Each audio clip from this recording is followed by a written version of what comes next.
Government ചെയ്ത കൊള്ളകൾ, ശബരിമലയിലെ ഉൾപ്പെടെയുള്ള കൊള്ളകൾ, പ്രതികളിപ്പോൾ കൂളായി സ്റ്റാറ്റ്യൂട്ടറി ജാമ്യം നേടി പുറത്തിറക്കുന്ന അവസ്ഥ ഉൾപ്പെടെയുള്ള സാഹചര്യങ്ങൾ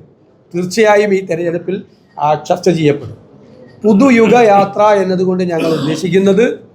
ഒരു യുഗത്തിൻ്റെ അവസാനമായി, കേരളത്തിലെ കമ്മ്യൂണിസ്റ്റ് ഭരണത്തിൻ്റെ അവസാനമായി ഒരു പുതിയ ഈറ, ഒരു പുതിയ യുഗം കേരളത്തിൽ ആരംഭിക്കുകയാണ്. ഈ സംസ്ഥാനത്തെ എല്ലാ വിഭാഗം ജനങ്ങൾക്കും വേണ്ടി, വരാനിരിക്കുന്ന തലമുറകൾക്ക് വേണ്ടി കഠിനാധ്വാനം ചെയ്യുന്ന നിശ്ചയദാർഢ്യത്തോടു കൂടി കൃത്യമായ പദ്ധതികളുമായി അടിസ്ഥാനപരമായ മാറ്റം കേരളത്തിലെ എല്ലാ രംഗങ്ങളിലും വരുത്താൻ കഴിയുമെന്നുള്ള ആത്മവിശ്വാസം കൈമുതലാക്കിക്കൊണ്ട് അതിനാവശ്യമായ പരിചയസമ്പത്തും ലോകരാജ്യങ്ങളിലുള്ള ഓരോ രംഗത്ത് പ്രവർത്തിക്കുന്ന മലയാളികളായ ആളുകളുടെ വൈദഗ്ധ്യം മുഴുവൻ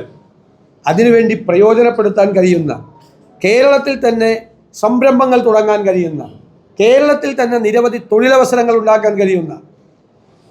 കോഴ്സുകൾ തേടി പ്രോഗ്രാമുകൾ തേടി വിദേശത്തേക്ക് പോകേണ്ട അവസ്ഥയില്ലാത്ത, ഇൻ്റർനാഷണൽ റെക്കഗ്നിഷനുള്ള അംഗീകാരമുള്ള നല്ല പ്രോഗ്രാമുകളും ഇവിടെ കേരളത്തിൽ ആരംഭിക്കാൻ വിദ്യാഭ്യാസ രംഗത്ത് നമുക്ക് കഴിയും.